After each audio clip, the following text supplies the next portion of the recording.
아멘. 이 시간 함께 보실 하나님의 말씀 요한복음 19장 38절에서 42절까지 말씀입니다. 신약성경 182페이지에 있습니다. 신약성경 182페이지에 있는 요한복음 19장 38절에서 42절까지 말씀, 우리 한 절씩 교독하신 후에 마지막 42절은 함께 읽도록 하겠습니다. 아리마대 사람 요셉은 예수의 제자이나 유대인이 두려워 그것을 숨기더니 이 일 후에 빌라도에게 예수의 시체를 가져가기를 구하매 빌라도가 허락하는지라 이에 가서 예수의 시체를 가져가니라. 일찍이 예수께 밤에 찾아왔던 니고데모도 모략과 침향 섞은 것을 100리트라쯤 가지고 온지라. 이에 예수의 시체를 가져다가 유대인의 장례 법대로 그 향품과 함께 세마포로 쌌더라. 예수께서 십자가에 못 박히신 곳에 동산이 있고 동산 안에 아직 사람을 장사한 일이 없는 새 무덤이 있는지라. 이 날은 유대인의 준비일이요 또 무덤이 가까운 고로 예수를 거기 두니라. 아멘.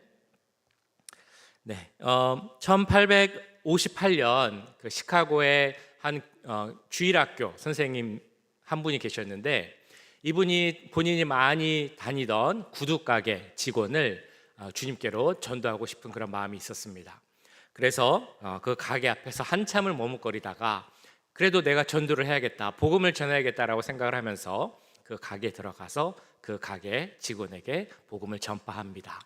이 사람이 나중에 복음을 받아들이고 또 유명한 목사 겸 이제 전도자가 되었는데요. 그분의 이름은 드와이트 무디라는 분이었습니다. 그런데 이 이야기는 이것으로 끝이 아닙니다. 꼬리에 꼬리를 무는 그런 이야기가 전개가 됩니다. 이 무디라는 분이 여러 집회를 다니면서 설교를 하고 있었는데, 어느 작은 마을에 작은 교회 목사님이었던 프레드릭 마이어라는 분이 이 무디 목사님의 설교를 듣고 그 신앙을 더 크게 갖게 되고 새로운 영적인 눈을 뜨게 됩니다. 그래서 더 열심히 공부를 해서 나중에 유명한 신학자가 됩니다. 프레드릭 마이어 목사 겸 신학자입니다. 자, 세월이 흘러서 이 마이어 목사님이란 분이 그 무디가 세운 무디 신학교에 가서 강연을 합니다. 근데 강연을 듣던 중에 한 사람이, 어떤 사람이 있었냐면 윌버 체프만이라는 사람이 있었습니다. 이분의 또한 신앙을 다시 한번 흔들어 놓고 큰 믿음을 갖게 하는 그런 강연을 듣고 나서 이 윌버 체프만이란 분이 YMCA의 목회자가 됩니다. 체프만이 YMCA를 담당하는 목회자가 된 후에 이를 같이 할 간사를 뽑게 되는데요. 그 간사 중에는 야구 선수 출신의 빌리 선데이라는 청년이 있었습니다. 이 빌리 선데이라는 분 역시 나중에 유명한 전도자가 또 되죠. 이 선데이라는 분이, 목사님이 부흥에 가서 설교를 합니다. 그런데 그 설교에 감동받은 그 지역의 사람들이 우리가 같이 기도해야겠다라고 하면서 기도 모임을 갖게 됩니다. 그러면서 이 기도 모임이 모르테칼 햄이라는 또한 목사님이 이끄는 선교 단체에 들어가게 되고, 거기서 주도하여서 자기들의 고향에서 또 부흥 집회를 열게 됩니다. 이 햄 목사님이 가서 그 부흥 집회에서 또 설교를 하는데, 그 설교를 들은 청년 중에 또 한 명이 그 설교에 감동을 받아서 나중에 목회자 겸 유명한 전도자가 됩니다. 그분이 누구냐면 여러분 잘 아시는 빌리 그레이엄 목사님입니다. 참 놀라운 이야기 아닙니까? 어떻게 보면 우연히 이렇게 연결된 것처럼 보이기도 하지만 사실 우연은 아니라는 것을 우리가 알 수 있습니다. 어떤 한 사람의 신앙, 한 사람의 결단이 다른 사람에게 얼마나 큰 영향력을 줄 수 있는가, 어떻게 사람을 바꿀 수 있고 세상을 바꿀 수 있는지를 보여주는 것이 아마 이 이야기일 것입니다. 오늘 말씀도 짧은 본문이지만 그런 내용이 나오고 있습니다. 어려운 상황 속에서도 신앙을 결단하는 사람, 그리고 그 신앙의 결단을 통해서 다른 사람에게 좋은 영향을 미치는 그 이야기를 오늘 보게 됩니다. 오늘 말씀에 두 명의 인물이 등장을 하죠. 한 명은 아리마대 요셉이라는 사람입니다. 그리고 다른 한 사람은 요한복음 3장에 나왔던 니고데모라는 사람이죠. 요한복음 19장 이전에서는 이 사람들이 예수님의 제자였다라는 내용이 나오지 않습니다. 밝히지 않았다라고 나오죠. 자, 그런데 그들은 오히려 지금 상황이 어떤 상황이냐면 예수님께서 십자가에 못 박히신 상황. 그래서 예수님과 함께 있었던 제자들도 다 예수님을 버리고 도망갔던 상황. 그런 상황 속에서 오히려 내가 예수님의 제자입니다 라고 밝히는 그런 모습을 보여주고 있습니다. 이 제자들의 모습을 통해서 오늘 우리들, 십자가에선 우리들이 어떤 모습으로 살아가야 하는지를 우리는 다시 생각해 볼 수 있을 것입니다. 자, 먼저 두 사람 중에 살펴보려고 하는 사람은 바로 아리마대 요셉이라는 사람입니다. 아리마대 요셉은 여기 나오는 것처럼 아리마대라는 지역 출신의 사람입니다. 아리마대는 예루살렘에서 북서쪽으로 한 30여 킬로 정도 떨어져 있는 그런 지역입니다. 구약 시대에는 라마다임 소빔이라고 불렸던 지역이었고요. 이 지역이 유명한 이유는 그 사무엘, 너무나 유명하고 마지막 사사라고 불리는 사무엘이 나왔던 그 지역이 바로 라마다임 소빔이기 때문에 유명한 지역입니다. 나중에는 아리마대로 바뀌는데 여기 출신의 귀족이 바로 아리마대 요셉이었습니다. 라마다임 소빔의 사람들은 우리는 어떤 땅이냐면, 어떤 도시냐면 정말 우리 이스라엘의 그 위대한 지도자 사무엘이 나왔던 그런 지역이야 라는 자부심이 있었고, 그래서 그들만 갖고 있었던 그 신앙의 전통을 지키려고 노력을 했습니다. 아리마대 요셉도 그랬을 것이고 그런 신앙과 그런 좋은 전통을 갖고 있었을 것입니다.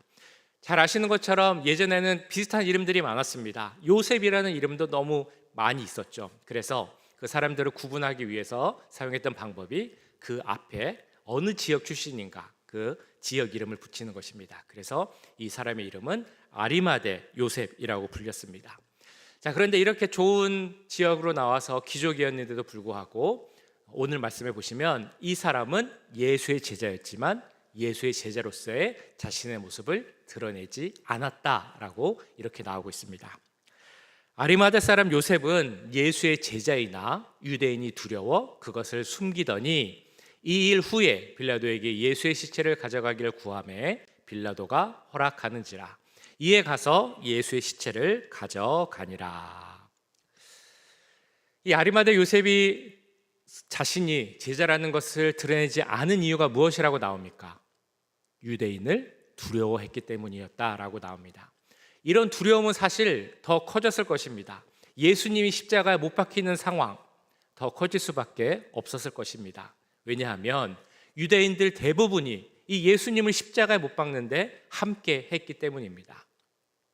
대제사장이나 장로들 같은 종교 지도자는 물론이고 가야바, 빌라도 같은 정치 지도자들, 또한 많은 귀족들이 앞장서서 이 예수님을 죽이고 십자가에 못 박히는데 앞장섰습니다. 자, 그런데 이런 상황에서 그가 예수의 제자라는 것이 밝혀지면 그것은 그 사람에게 큰 타격이 될 수밖에 없을 것입니다. 혹은 더 나아가서 목숨의 위협을 받을 수도 있었겠죠. 그런 위협이 너무나 컸기 때문에 예수님의 제자들도 도망간 것 아니겠습니까? 자, 그런데 요셉은 이런 상황에서 오히려 그가 예수님의 제자라는 것을 드러냈습니다. 모든 것을 버려야 할 수도 있고 모든 것을 내려놓고 포기해야 될 수도 있는 그런 상황임에도 불구하고 내가 예수의 제자다라는 것을 나타냈다는 것입니다. 이 같은 말씀을 마가복음 15장에서는 이렇게 말씀하고 있습니다.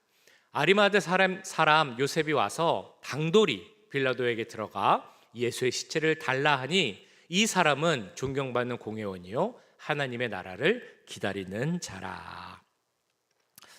여기서 당돌이라고 나왔던 표현은 우리말로 쉽게 하자면 용감하게라는 표현이라고 할 수 있습니다. 요셉이 빌라도에게 나아가서 시체를 달라라고 했던 것은 내가 예수의 제자임을 드러내는 것이고 그냥 할 수 있는 것이 아니라 용기가 있어야 할 수 있었던 그런 말이었다는 것입니다. 존경받는 공회원이었다라고 또한 나옵니다. 존경받는 공회원, 귀족이었던 그가 제자라고 밝히는 것, 예수님을 따르는 사람이라고 밝히는 것은 많은 것을 포기해야 한다라는 것을 우리는 어렵지 않게 생각해 볼 수 있습니다. 여기서 말하는 공회원이라는 것은 이스라엘의 가장 중요한 의결기관이었던 사네드린 의회 그 공회의 회원이었다라는 것을 말합니다. 사네드린 공회는 그 당시 한 70여 명 정도로 이루어져 있었던 지금의 국회와 같은 의결기관입니다. 아무나 사내들인 공회의 회원이 될 수 없습니다. 그는 법학도 잘 알아야 됐고 또한 언어도 잘 알아야 됐고 여러 가지가 능통해야 했습니다. 도덕적으로도 흠결이 없어야 했습니다. 가정적으로도 문제가 없어야 했습니다. 그리고 자신이 있는 지역에서 재판관으로 일해야 됐고 무슨 일이 있거나 명절이 되면 그 예루살렘의 사내들인 공회에 참여했습니다. 사내들의 공회의 결정은 그 팔레스틴 지역뿐만이 아니라 유대인들이 있는 지역이라면 어디라도 그 공회에 의결한 상황이 전파될 정도로 아주 영향력이 있는 기관이 바로 이 사내들인 공회입니다. 사내들인 공회의 회원이었던 이 아리마대 요셉이 예수의 제자다라고 선언한다는 것은 어떤 의미냐? 요즘 말로 하면 사회적으로 매장된다라는 그런 의미입니다. 그가 갖고 있던 모든 부, 재물 다 잃을 수 있다는 의미입니다. 그가 갖고 있던 권력, 명예, 기득권 다 포기해야 한다라는 그런 의미입니다. 그러나 오늘 이 아리마대 요셉은 내가 그럼에도 예수님의 제자입니다라는 것을 밝히고 있다는 것입니다. 이전에는 내가 차마 하지 못했지만 이제는 내가 예수님의 제자입니다. 당신들이 그렇게 버리고 또 정죄하고 못 박혀 죽였던 그 예수의 제자가 바로 저입니다 라고 선포하고 있다는 것입니다. 그렇게 선포하며 예수님의 시체를 달라고 하죠.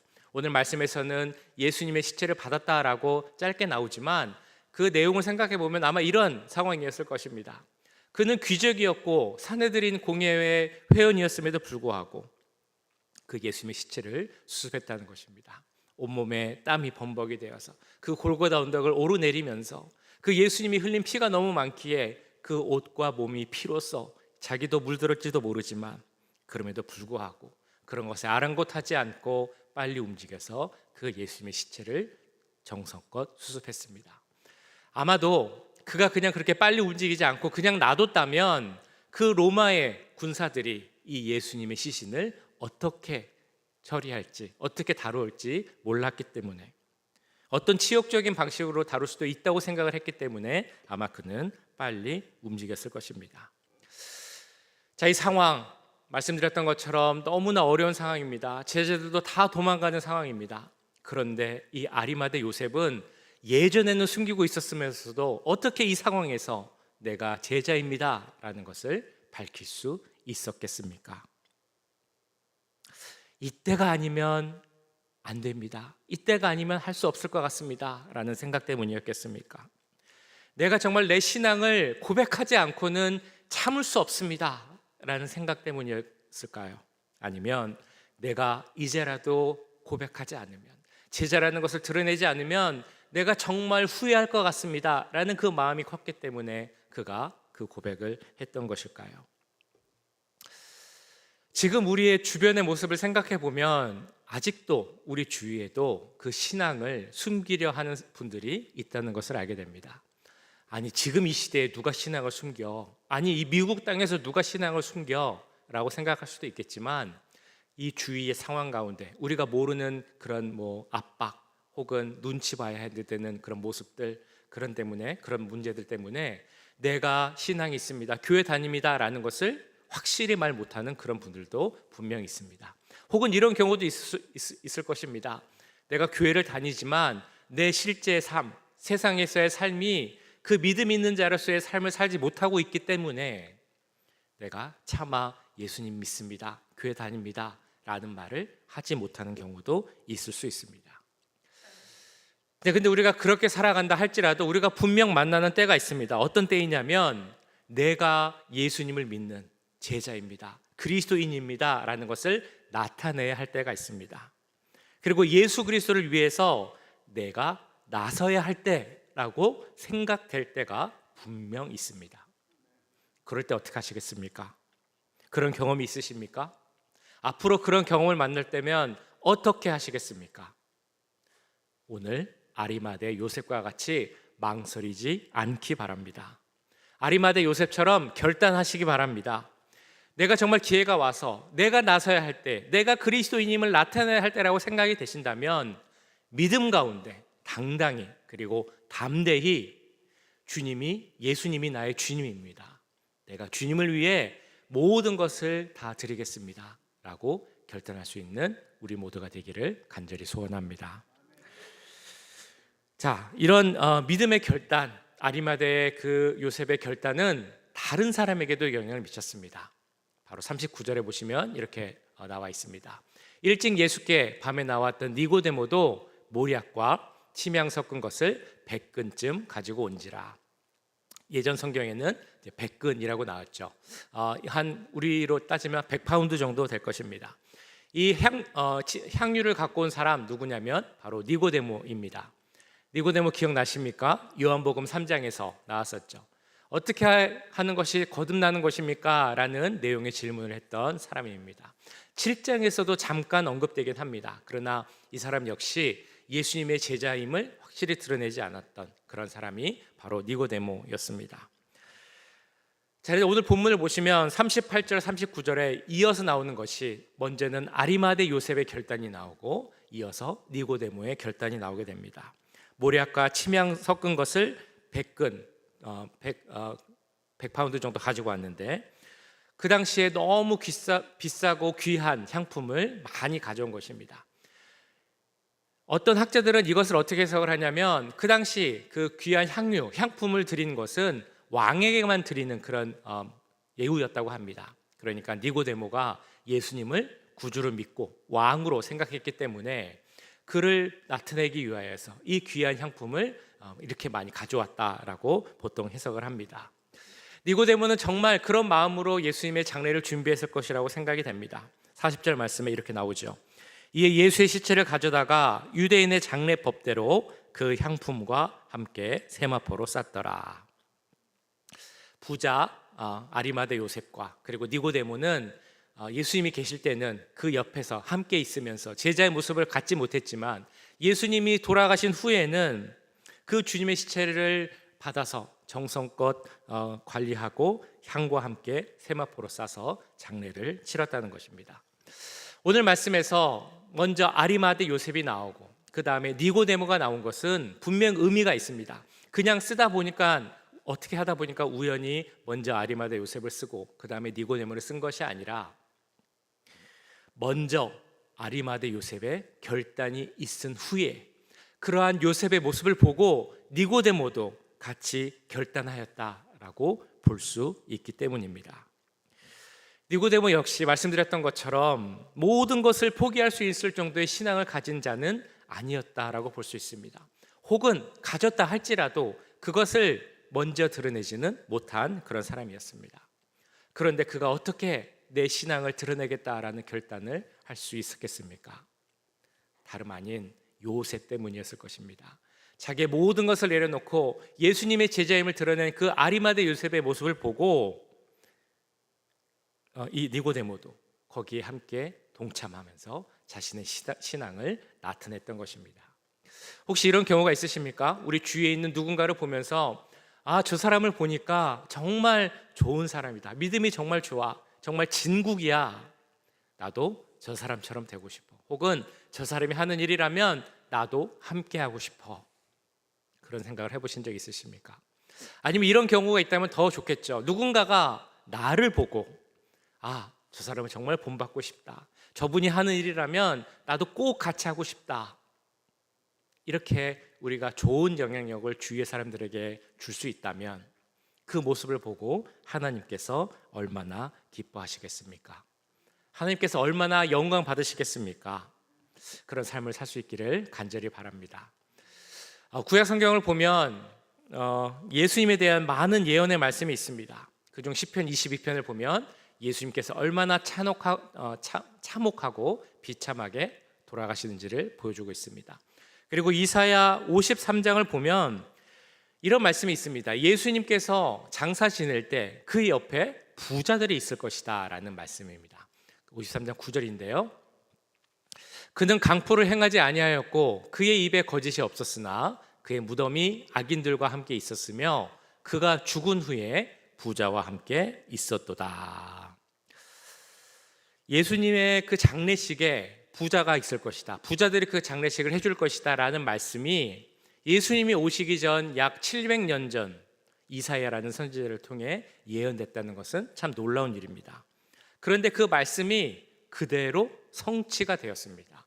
누구에 의해서 그렇게 되었습니까? 바로 오늘 나오는 아리마대 요셉과 니고데모에 의해서 성취가 되었습니다. 마지막 41절 42절에 이렇게 나옵니다. 예수께서 십자가에 못 박히신 곳에 동산이 있고 동산 안에 아직 사람을 장사한 일이 없는 새 무덤이 있는지라.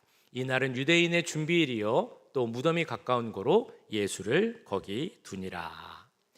여기 나오는 새 무덤은 그러니까 미리 사놓은 무덤을 의미합니다. 그때 당시 부자들만 자기가 이제 묻힐 수 있는 무덤들을 미리 사서 준비를 해놨다고 합니다. 그러니까 부자였던 요셉은 자신을 위해서 혹은 가족을 위해서 미리 무덤을 사서 준비를 해놓은 것입니다. 자, 그런데 이처럼 미리 준비했던 그 요셉을 통하여서 이사야의 그 예언의 말씀, 예수님의 죽으신 그 장사와 장례 후에는 부자들과 함께 있을 것이다 라는 그 예언의 말씀이 바로 이 부자 요셉을 통해서 그대로 성취되었다는 것입니다. 오늘 말씀을 보면 아리마대 요셉이 그가 예수님을 따르고 제자였다는 것을 당당히 드러내지 못한 적이 있었다라는 것을 나타내고 있지만 그는 필요한 때에 그 믿음의 결단을 보여주고 있습니다. 하나님에 대한 신앙을 그 세상 가운데 드러내고 그 신앙대로 살기를 힘쓰면서 그 삶의 모습으로 다른 사람에게도 좋은 영향력을 미치는 그런 사람이 되었습니다. 이런 삶을 살다 보니까 그의 삶이 곧 하나님의 말씀을 성취하는 그런 사람이 되었다는 것입니다. 너무 멋지지 않습니까? 하나님의 말씀을 성취한 자. 누군가를 통해서 하나님의 말씀이 이루어졌다라고 한다는 것은 너무나 멋진 그런 삶이 될 것입니다. 혹시 그런 삶을 살고 싶지 않으십니까? 하나님의 말씀을 이룬 자. 나를 통하여서 하나님의 말씀이 성취되었다. 얼마나 귀한 삶이겠습니까? 그를 위해서는 필요한 것이 있습니다. 우리 신앙을 결단하고 내가 예수님의 제자라는 것을 믿음으로 우리의 삶으로 드러내야 한다는 것입니다. 이 어려운 세상 신앙대로 살아가며 하나님의 말씀을 성취한 그런 하나님을 기쁘게 하는 우리 모두가 될 수 있기를 주님의 이름으로 간절히 축원합니다. 기도하겠습니다. 오늘 말씀 기억하시면